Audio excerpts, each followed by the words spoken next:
Oke, Bolo, pada kesempatan ini saya mendapatkan sebuah servisan TV LED dengan yang punya itu mengatakan bahwa kerusakannya adalah mati total, dimana TV LED ini tidak bisa hidup, baik lampu indikator maupun menampilkan gambar ya. Setelah saya buka dan bongkar dengan TV LED merek Sharp ya, untuk tipenya sendiri itu dengan kode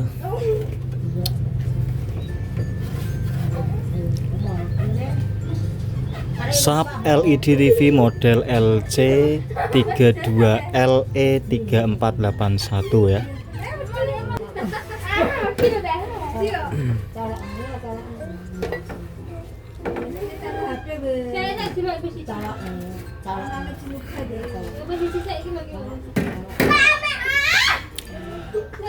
Nah, setelah saya amati pada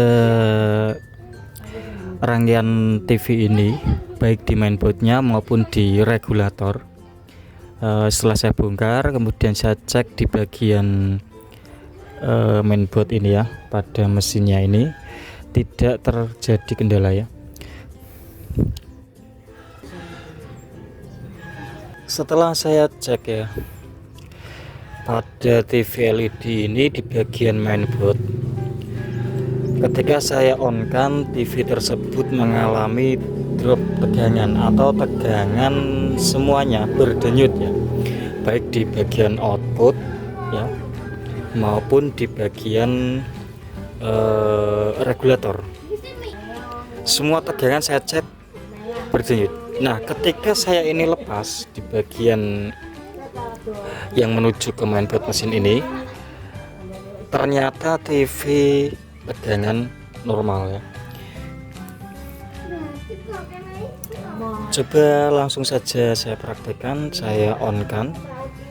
Ini TV sudah posisi on ya.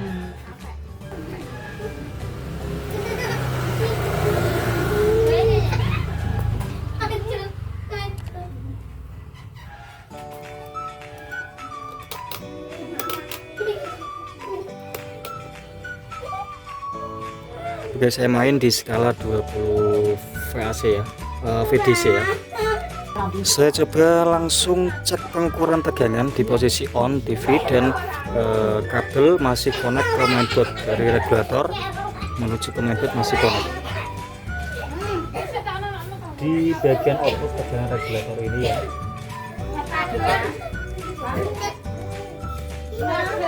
oke, tegangan naik turun di 0 volt, baik 2 volt, 3 volt dan seterusnya ya.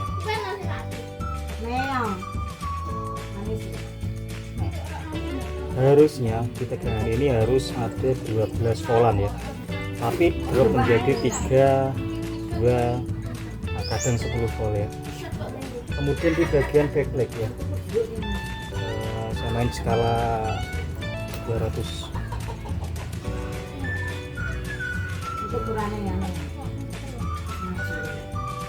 Ada 33, turun lagi ke 22, turun lagi ke 25, sampai drop ke 16 volt. Harusnya itu ada sekitar 33 volt ya.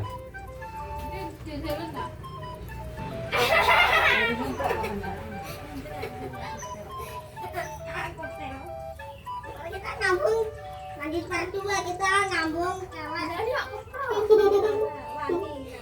Ini ya, ada rambutnya, ada tidak ya.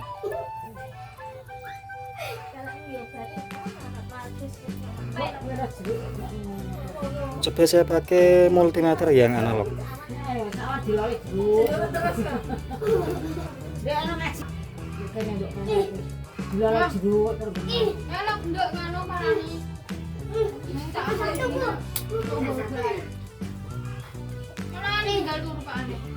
Saya mau ngaji terus ya. Ana ngaji ngomong nggae le. Lha iki. Ayo, aku tengah. Doyan wis untuk bayi.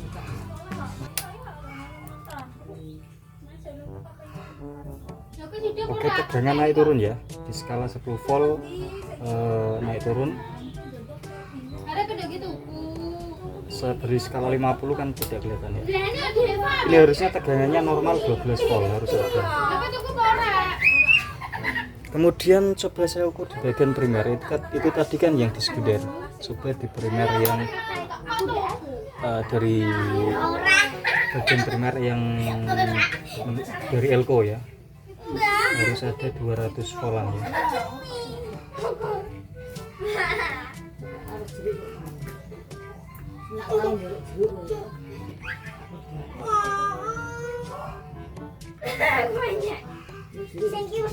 Naik turun.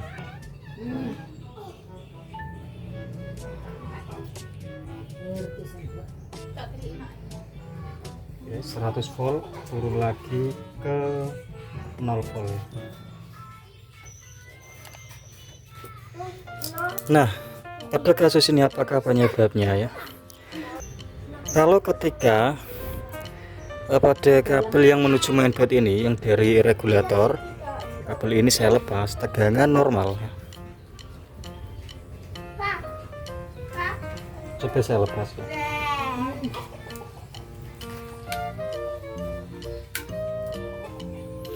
Saya on kan lagi ya. Saya beri skala 50 volt.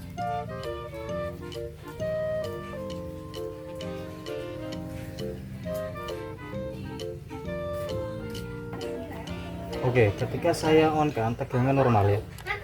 Dengan posisi kabel yang menuju ke mainboard ya, ke mesin, regulator ada tegangan 12 volt ada. Coba saya dekatkan ya.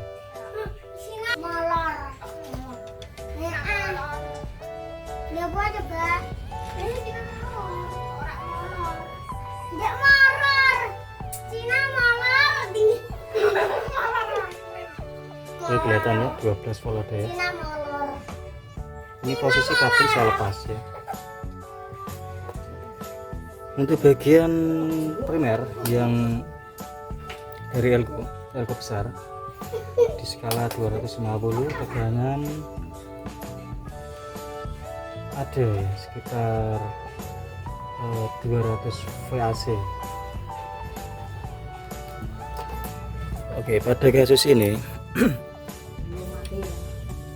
setelah saya cek dan setelah saya ganti komponen, tidak membuahkan hasil di bagian. Coba saya lepas dulu ya.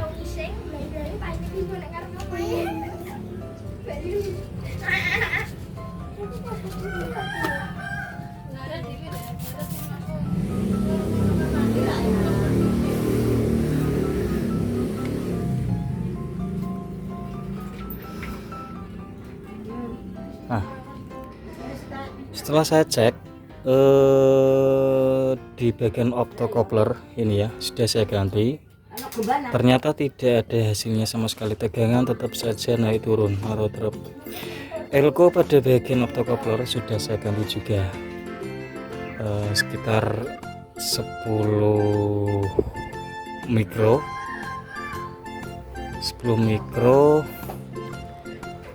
50 volt sudah saya ganti ya. Kemudian elko ini, elko yang 450 volt ini yang hasilnya ya, mana tadi ini ya, elko yang 450 volt sudah saya ganti, ternyata tidak juga membuahkan hasil ya. Nilai hasilnya adalah 450 volt 100 mikrofarad. Saya ganti dengan elko yang 400 volt 47 mikrofarad ya, tidak membuahkan hasil juga. Optocoupler tadi juga saya ganti, ini juga saya ganti elko ini, dan saya cek di bagian semuanya itu normal, tidak ada yang rusak. Nah, ternyata ketika saya cek di bagian, saya urutkan dari bagian AC ini ya, dari AC, cek AC ini saya urut ini menuju ke dioda masih baik, dan dioda ini menuju ke EMI filter yang disaring oleh cincin tembaga ini yang disebut dengan EMI filter. Ternyata ini sama ini tidak ada hambatan atau tidak nyambung ya. Ternyata EMI filternya ada yang putus, atau mungkin di bagian tembaga ini ada yang sudah kunus atau putus. Jadi ini tidak nyambung dan mengakibatkan tegangan yang masuk ini menuju ke output bagian trafo atau regulator ini mengalami drop semua atau naik turun atau berdenyut. Oke, langsung saja saya bongkar di bagian EMI filter ini. Saya akan coba cek fisiknya dan saya ukur apakah memang putus atau tidak ya.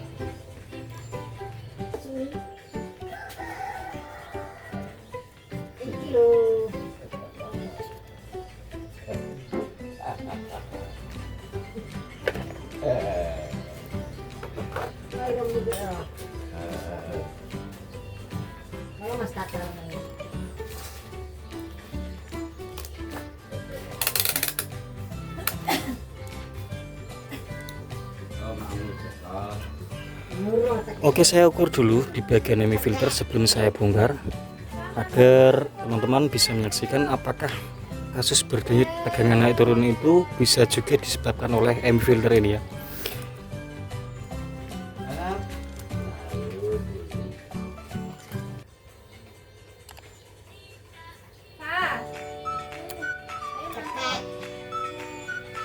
Nah, kalau yang bagian satu ini ada 4 jalur ya. Ini menuju ke sini, titik ini, pin ini menuju ke pin ini, nyambung ya. Oke, bisa kelihatan. Kemudian yang pin satunya lagi yang menuju ke sebelah sini itu tidak nyambung ya. Oke, harusnya itu jarum menuju ke kanan penuh seperti yang tadi bawah ya. Ini menuju ke sini harus jarum penuh, tapi yang satu ini tidak ya. Tidak ya. Oke, saya curiga dengan EMI filter ini ya. Saya akan lepas dulu dan saya akan ukur apakah memang rusak ini atau tidak.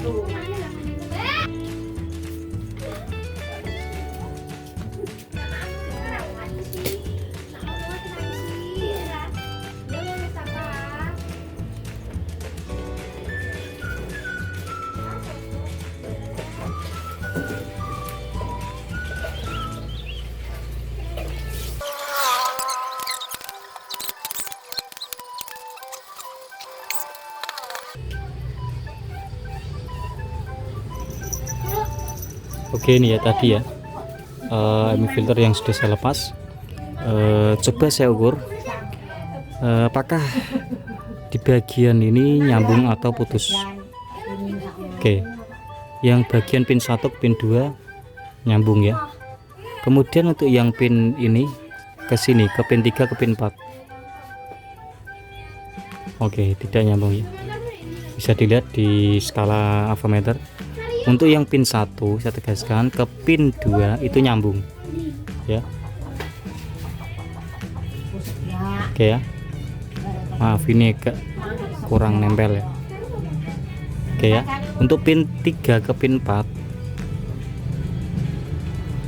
tidak nyambung. Oke, bisa dikatakan bahwa EMI filter ini mengalami putus bagian tembaga ini ya, yang bagian pin 3 ke pin 4.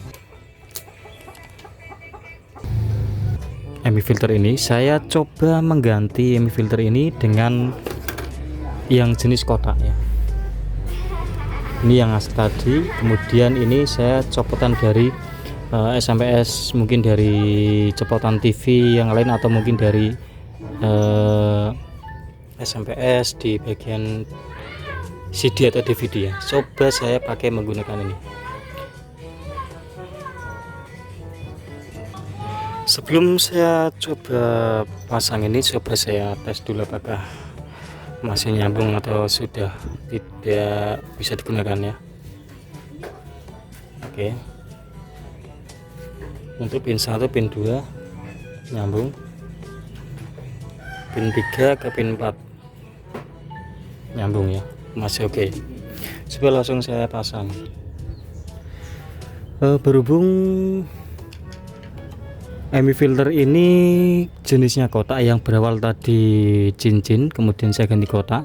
Untuk penempatan kaki ini tidak sama persis atau tidak bisa dipasang. Saya coba akan mengakalinya dengan menambahkan sebuah jumper atau kawat ya.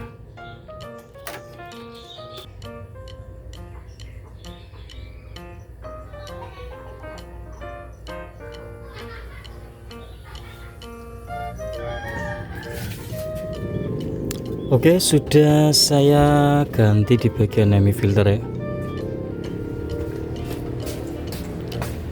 Ini ya, yang semula adalah MI filter jenis cincin ini ya, kemudian saya ganti, adanya cuman kotak ini MI filter ini. Coba langsung saja apakah bisa dipasang atau tidak, apakah tegangan sudah normal ataukah masih berdenyut naik turun.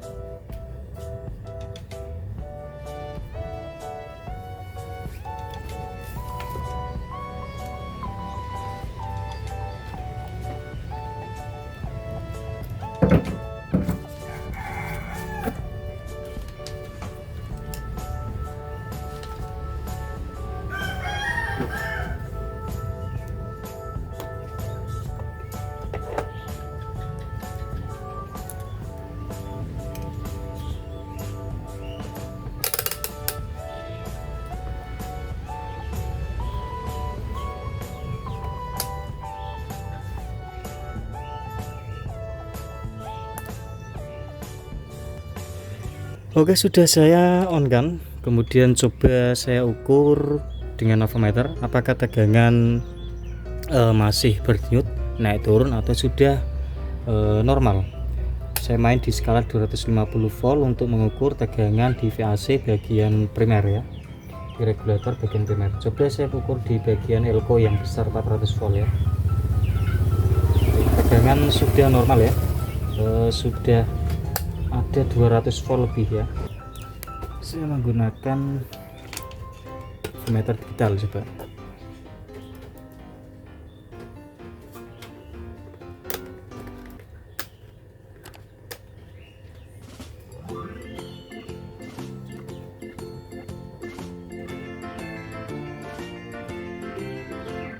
Oke, di avometer digital terukur 290 volt ya, hampir 300 volt. Kemudian di bagian sekunder ya, coba saya main di skala 20 volt untuk mengukur tegangan 12 volt ya.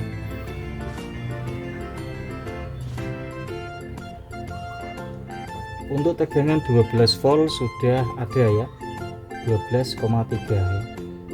Kemudian di bagian backlightnya, di bagian tegangan tinggi yang backlight, saya coba beri skala 200 volt DC.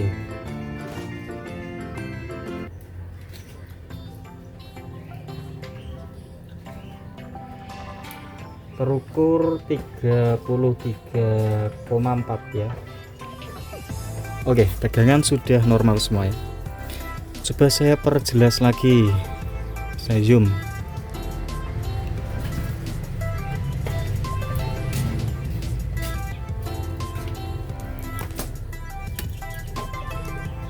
Untuk di bagian sekunder yang menuju 12 volt menuju ke mesin atau mainboardnya ini, terukur 12 volt harus ada ya.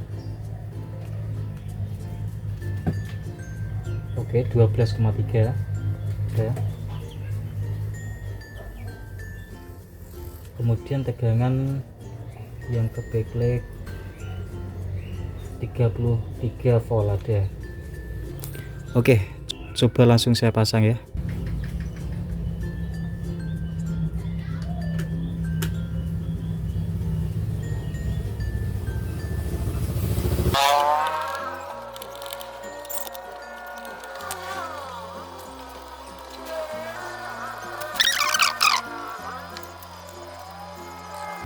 Oke, langsung saya coba on kan ya. Untuk indikator coba. Oke, sudah menyala kuning ya, tandanya sudah bisa on. Dan TV sudah terlihat menyala HD ya, input sudah menyala. Oke, fix sudah berhasil.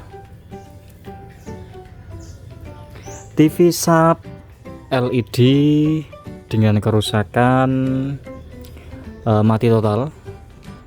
Pada kasus ini ternyata disebabkan oleh beberapa komponen yang ada di bagian regulator atau SMPS bagian tegangan primer.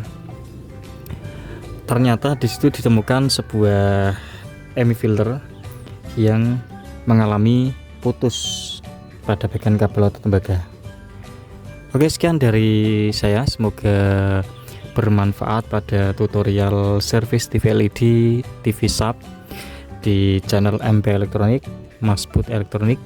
Jangan lupa dukung terus channel saya agar semakin berkembang dan tonton pada video-video berikutnya.